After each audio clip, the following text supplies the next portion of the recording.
भगवान श्री राम जी के सबसे बड़े भक्त महाबली हनुमान जिनकी भक्ति की मिसालें दी जाती है। भगवान शिव के वो अंश जिनकी समानता ना कभी की जा सकी है और ना कभी की जा सकेगी। आज हम उन सबूतों के बारे में बात करेंगे जो ये बताते हैं कि हनुमान जी आज भी जिंदा है और वो किसी न किसी रूप में हमारे आसपास ही मौजूद है।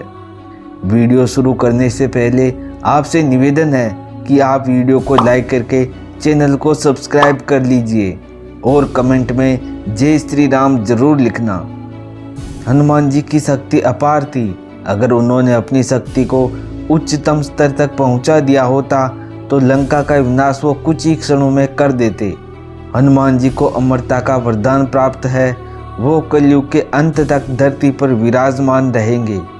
उनके जीवित होने के प्रमाणों के बारे में शुरू से बात करते हैं। इसके लिए हमें रामायण काल में जाना पड़ेगा। श्री राम जी के धरती छोड़ने के पहले तक वो अयोध्या में ही श्री राम जी की सेवा में मौजूद रहे। इसके बाद उन्होंने जंगलों को अपना निवास स्थान बनाया। तब तक त्रेता युग का समापन हो चुका था। द्वापर युग में महाभारत में भी उनका 2 बार जिक्र होता है। पहली बार जब भीम को जंगल में मिलते हैं तो वो वहाँ एक बुजुर्ग वानर के रूप में सो रहे होते हैं। जब भीम उनको रास्ते से हटने के लिए कहता है तो हनुमान जी ने बड़ी विनम्रता से कहा कि इस उम्र में मेरे शरीर में इतनी ताकत नहीं रही, इसलिए तुम ही मुझे हटा दो। घमंड में चूर भीम ने अपना सारा बल लगा दिया, लेकिन वो इस वानर की पूंछ भी नहीं हिला सका, जिससे वो समझ गया कि वो कोई साधारण वानर नहीं है। वो हनुमान जी है जो उसका घमंड तोड़ने के लिए आए थे। इसके बाद भी हनुमान जी अर्जुन के रथ में ध्वज में विराजमान रहकर धर्म का साथ दिया। महाभारत के अंत में वो अपने असली रूप में आए और वहां से चले गए। तब वो रथ भी राख बन गया था। जब अर्जुन ने श्री कृष्ण से इसके बारे में पूछा तो भगवान श्री कृष्ण ने अर्जुन को बताया कि वो हनुमान जी ही थे, जिसके कारण उसके रथ को कुछ नहीं हुआ, वरना इतने विनाशकारी युद्ध में मायावी शस्त्रों के आगे इसका टिक पाना असंभव था। इस तरह महाभारत में भी हनुमान जी ने अपनी उपस्थिति दर्ज करवा दी थी।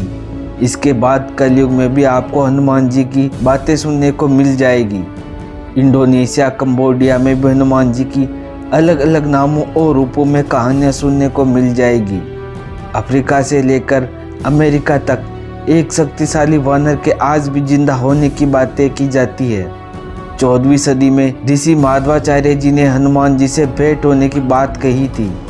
इसके बाद 17वीं सदी में तुलसीदास जी ने बताया कि कैसे हनुमान जी ने उन्हें रामचरितमानस लिखने के लिए प्रेरित किया था। इसके बाद भी कई साधु संतों और महात्माओं ने हनुमान जी से मिलने और उनसे बात करने के दावे किए हैं। अभी के सबूतों की बात करें तो वो भी अनगिनत है। श्रीलंका में मातंग कबीले के लोगों का दावा है कि हर 41 साल बाद हनुमान जी उनसे मिलने आते हैं और उनको ज्ञान और आशीर्वाद देकर चले जाते हैं, जिसके कारण इस कबीले के लोग साधु संतों से कम नहीं हैं। कई लोग इसको मिथ्या मानते हैं, लेकिन दक्षिण भारत और श्रीलंका में विशालकाय पैरों के निशान मिले हैं, जिनको वैज्ञानिक भी मान चुके हैं कि ये वास्तव में किसी के पैरों के निशान है। हम अपने ही देश में हनुमान जी के अस्तित्व को नकारते हैं, जबकि अमेरिका में वानर देव की पूजा की जाती है।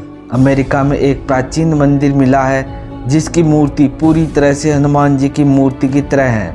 वहाँ की प्राचीन गाथाओं में वानर देव को अमर माना जाता है, जिसके ऊपर कई बड़ी फिल्में भी बनी है जो सुपरहिट हुई है। हनुमान जी ने वरदान में अमरत्व को प्राप्त किया था। इस कारण वो कलयुग के अंत तक धरती पर ही विराजमान रहेंगे। जब भगवान कल की धर्म की स्थापना करने के लिए अवतार लेंगे, तब हनुमान जी भी इस महाशक्ति में विलीन हो जाएंगे।